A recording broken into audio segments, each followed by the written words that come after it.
가르침 중에 오늘 이 말씀은 거의 핵심으로 보여집니다. 예수님께서는 하나님 나라, 여러분 하나님 나라를 사셔야 합니다 하는 초대와 하나님 나라를 살아가는 이들이 다른 이들을 구제하며 돌보는 삶, 마치 수레의 양 바퀴처럼 한 바퀴가 하나님 나라이면 다른 바퀴는 그 나라를 살아가는 이들의 삶으로 오늘 초대하여 주십니다. 예수님께서는 여러분 먼저 그의 나라를 구하십시오 하고 요청합니다. 예수님 복음의 핵심은 하나님 나라, 그의 나라이지요.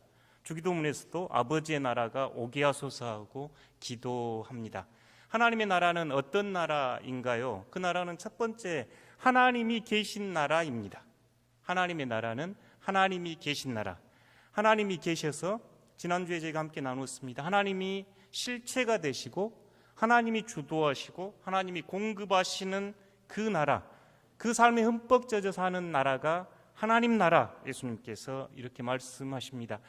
예수 그리스도의 복음의 핵심에는 이 하나님 나라가 있습니다.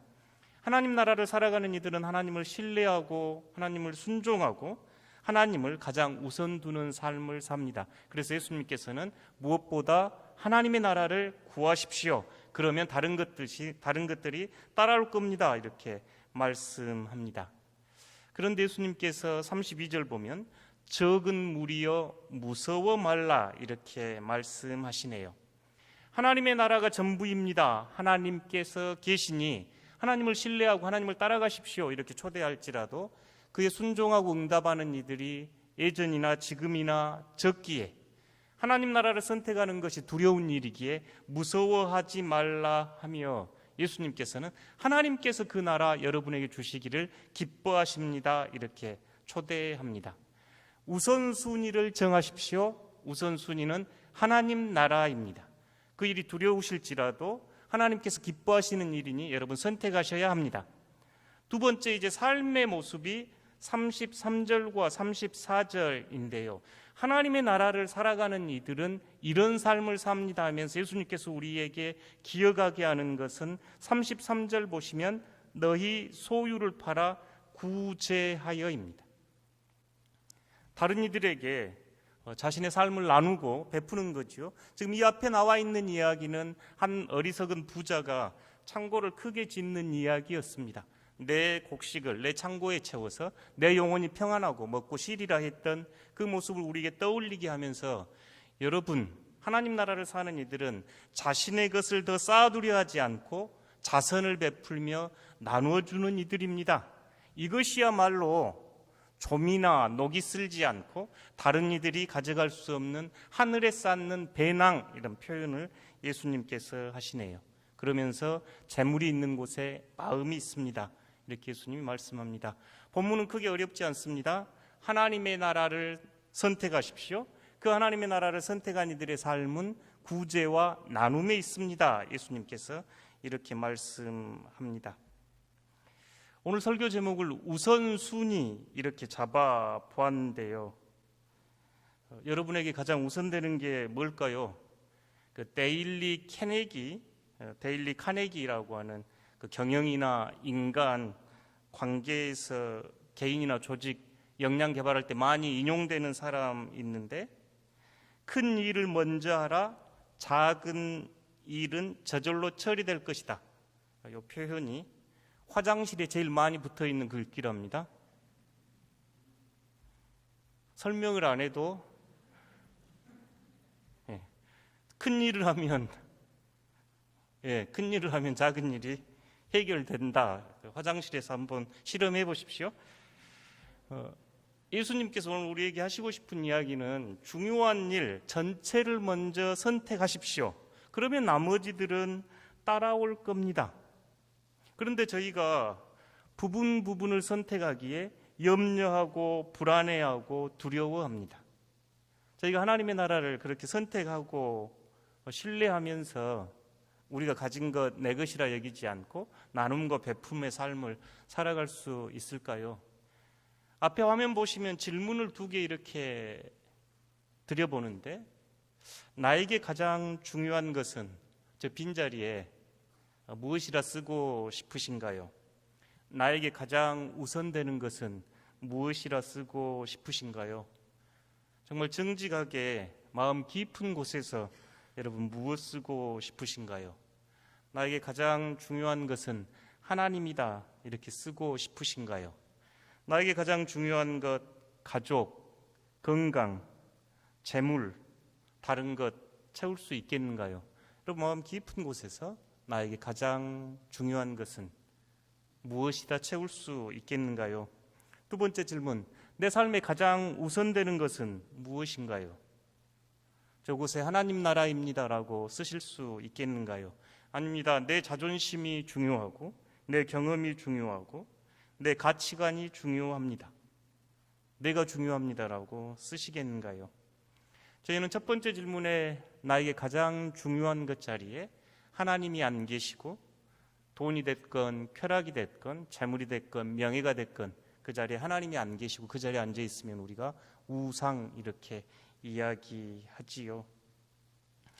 여러분 우선순위를 정하고 살아가는 건 매우 중요합니다. 왜냐하면 유혹이 너무 많기 때문이지요.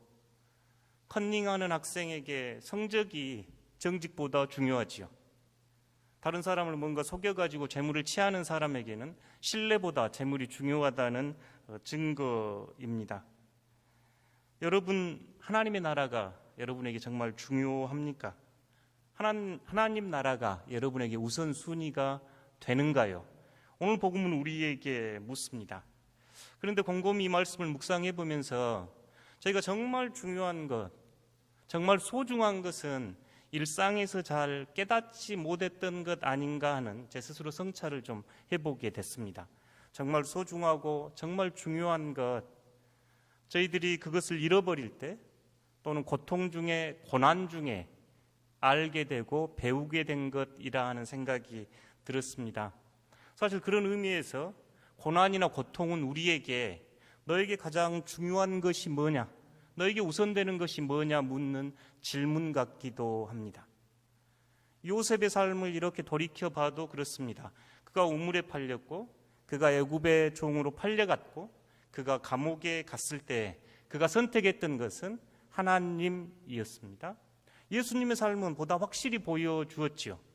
예수님께서 가셔야 했던 그 십자가의 길, 정말 아버지 이 잔을 내게서 옮겨주십시오 하면서 갔던 그 길은 비록 고난의 길, 고통의 길이었지만 예수님에게 가장 중요한 것이 하나님이었고 하나님 나라였기에 그 길을 가셨고 우리는 그 안에서 생명을 발견한 사람들이기도 합니다. 삶에서도 우리에게 다가오는 고통들, 아픔들, 우리 힘으로 도저히 뭔가 되지 않는다고 여겨질 때 여러분에게 중요한 것이 무엇인지 떠오를 겁니다. 우리에게 중요한 것이 무엇인가 깨닫게 하지요. 여기까지 설교 끝. 박수 치셔서 좋습니다. 지금부터는 부록인데요. 그럼 이 말씀을 저희가 이제 구체적으로 좀 가져와 보고 싶었습니다.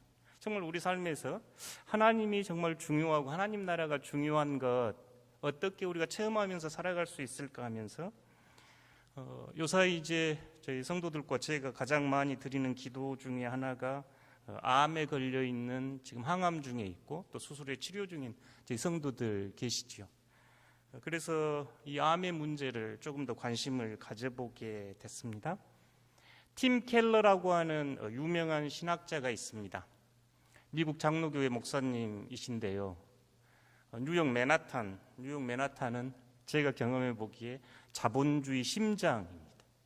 세계 자본주의 심장이 맨하탄으로 보여질 정도로 물질과 쾌락, 돈이 중심이 돼서 돌아가는 도시가 맨하탄으로 보이는데 맨하탄에서 리디머 교회라고 하는 교회를 크게 부흥시켰고 특별히 젊은 세대들 또 교회를 떠나갔던 이들이 가장 많이 찾는 교회로 성장시켰던 분이 이 팀 켈러 목사님입니다. 그의 책들은 굉장히 시중에도 많이 팔려 있고 가까운 서점에만 가도 그분의 책들은 가장 요 사이에 제가 보기로 가장 많이 번역된 외국 목사님의 책입니다.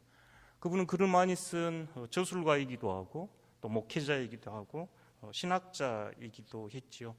근데 그분이 2020년 5월, 지금으로부터 약 2년 전에 발견되면 1년 안에 돌아가신다는 췌장암 4기 판정을 받았습니다.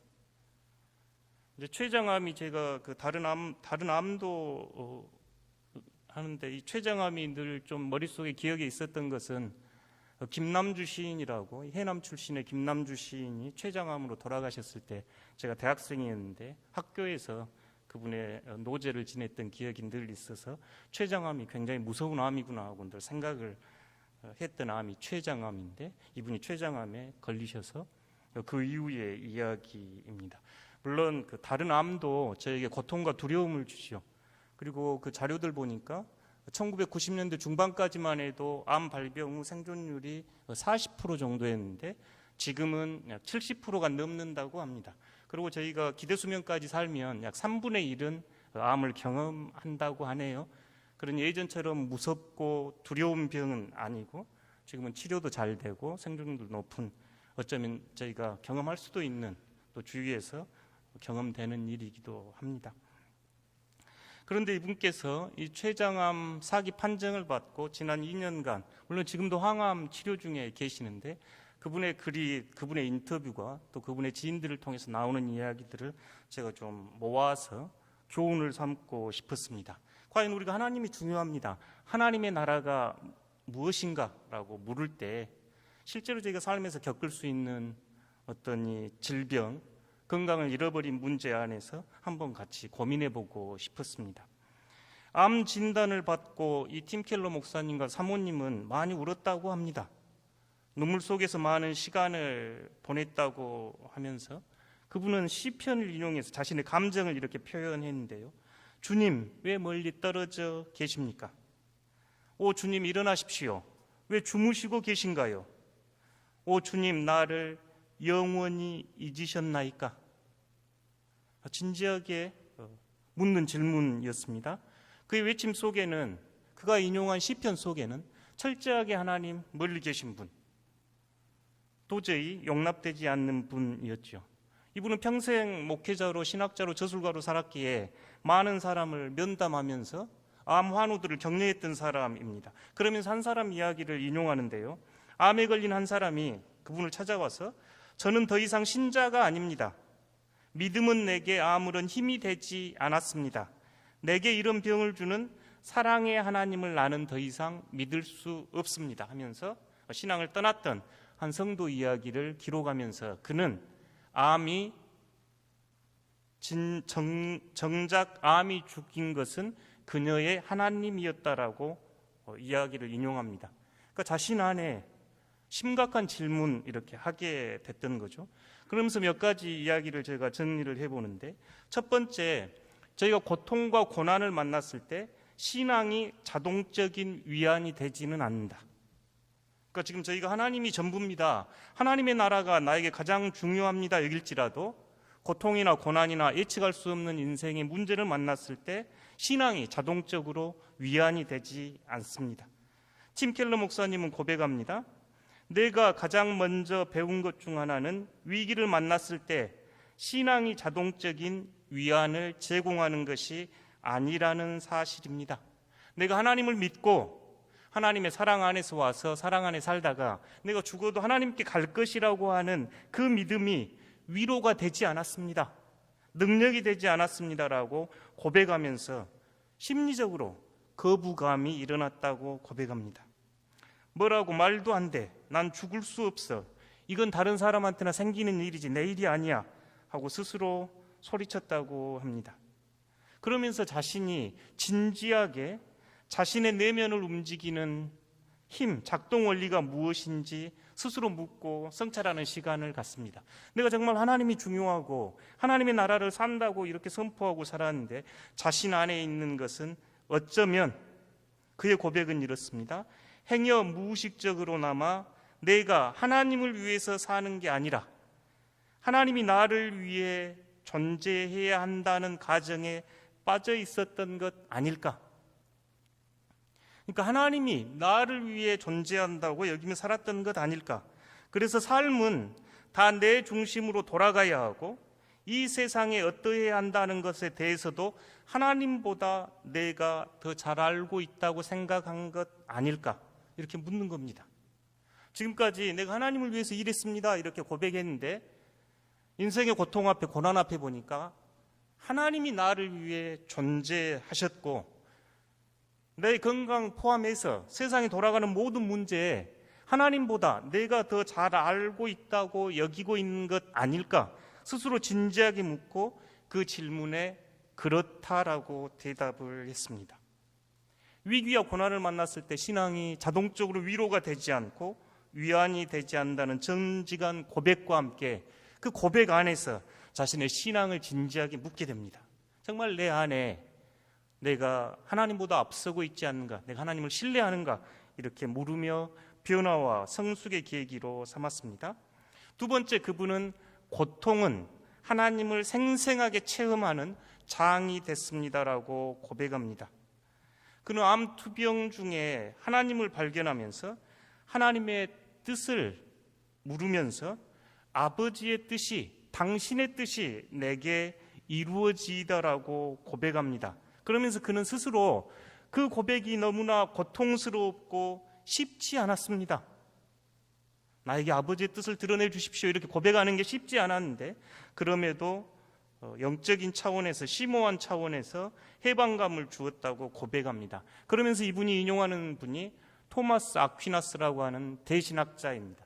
기독교 신학에서, 기독교 역사에서 두 사람의 위대한 신학자를 대발하면 어거스틴하고 토마스 아퀴나스를 대는데 토마스 아퀴나스의 신학대전은 아주 유명한 책입니다.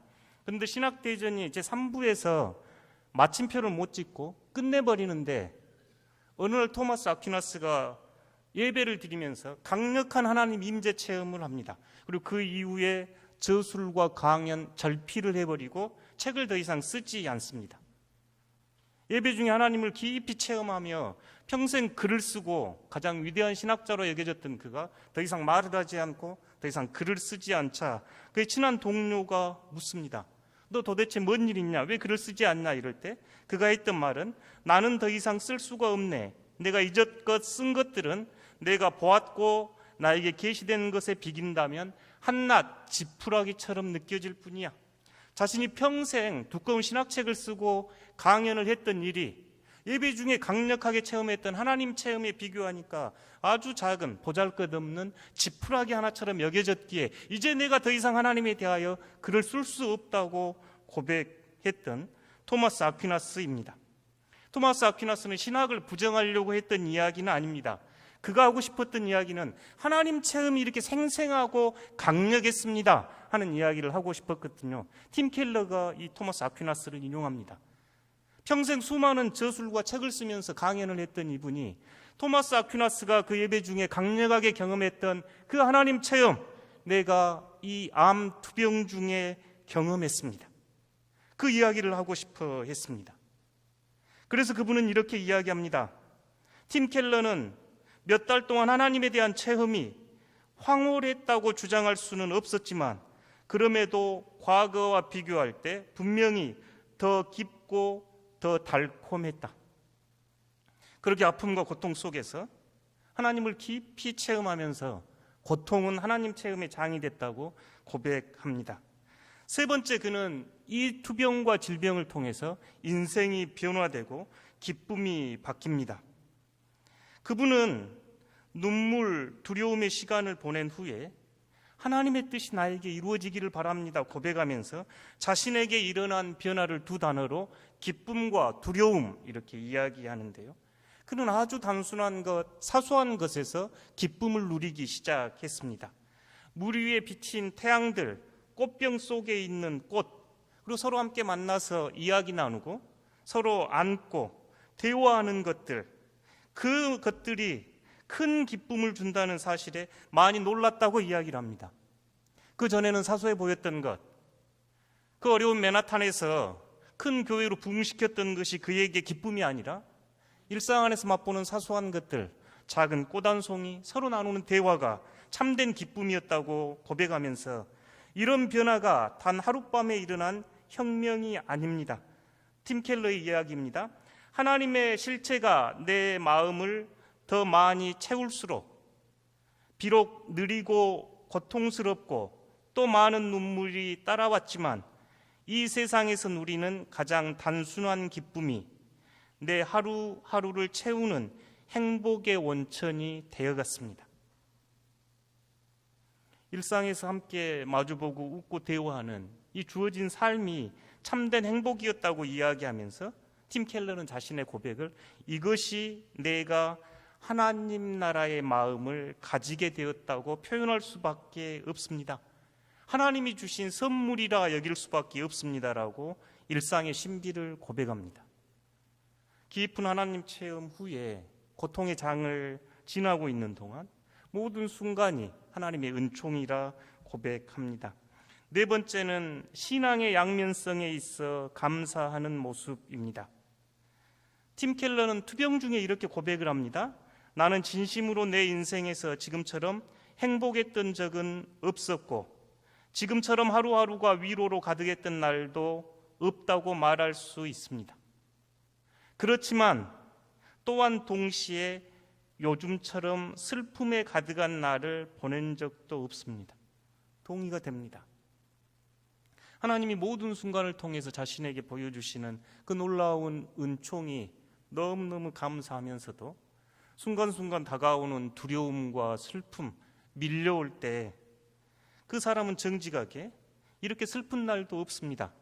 팀 켈러는 아내가 몸이 좋지를 않아서 평생 아내를 돌보아 주었던, 평소에 아내를 돌보아야 했는데 뭐가 가장 두렵냐 했던 질문에 자기가 죽으면 아내 누가 돌볼까 이게 제일 두렵다고 이야기합니다. 사랑하는 이들을 떠난 거 슬퍼했겠죠. 한편으로는 하나님이 주신 은혜가 너무 감사하면서 다른 한편으로는 자신의 슬픔들이 올라올 때 팀 켈러는 이렇게 고백합니다. 슬픔과 아픔이 나로 하여금 다시 한번 방향을 조정해서 머리로 고백하는 하나님이 마음속에서 재정비되도록 도와준다 이렇게 이야기합니다. 내가 이 두려움, 설령 죽음을 맞이할지라도 하나님께서 계시니 하나님께서 돌봐주실 것이라는 믿음의 고백입니다.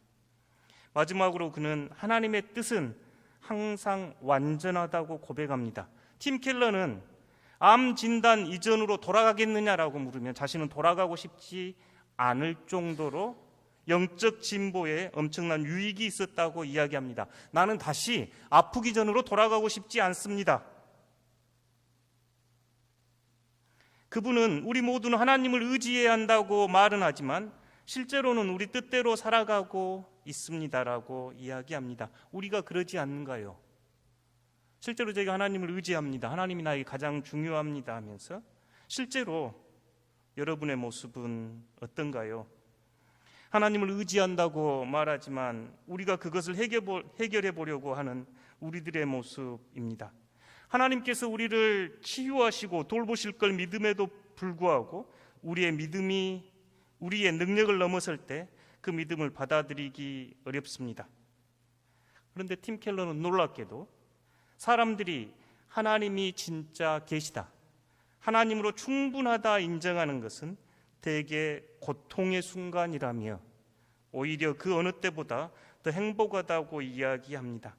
팀 켈러의 고백입니다. 저는 췌장암 사기지만 저보다 한없이 더 지혜로우시며 사랑이 많으신 하나님께서 계시다는 것이 끝없이 위로가 됩니다. 그분께서 하시는 모든 일에는 충분한 이유가 있고 제가 알 수 없는 것을 허용하시며 그곳에 저의 희망과 힘이 있습니다. 하나님과 하나님 나라를 선택한 이들의 고백이라 할 수 있습니다.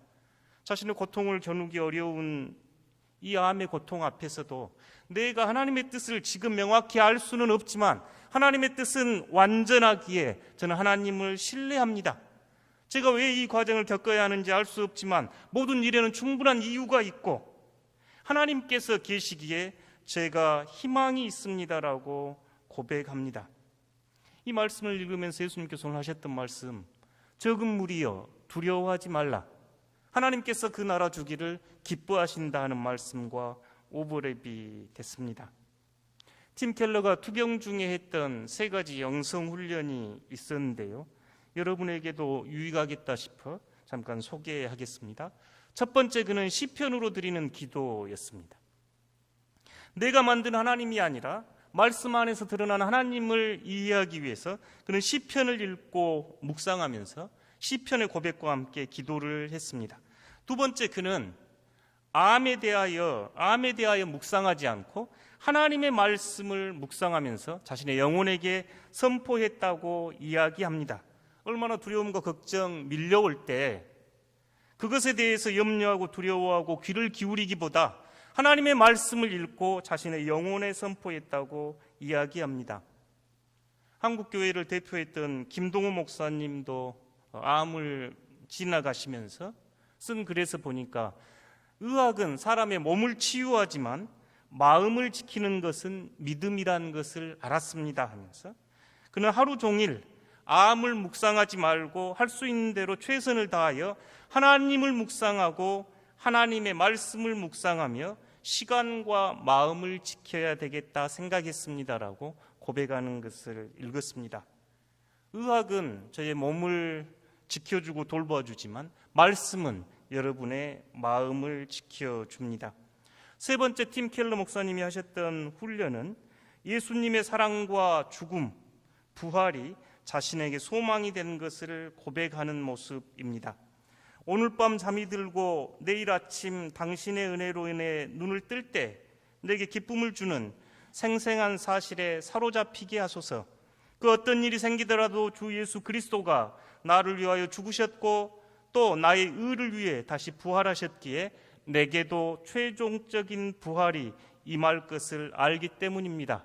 밤에 했던 기도라고 합니다. 팀 켈러는 이 고통의 순간에 예수님을 더 사랑하고 예수님의 죽음과 부활을 더 굳게 신뢰했다고 고백합니다. 사랑하는 성도 여러분, 저희가 예수님께서 하나님이 먼저입니다. 하나님이 계십니다.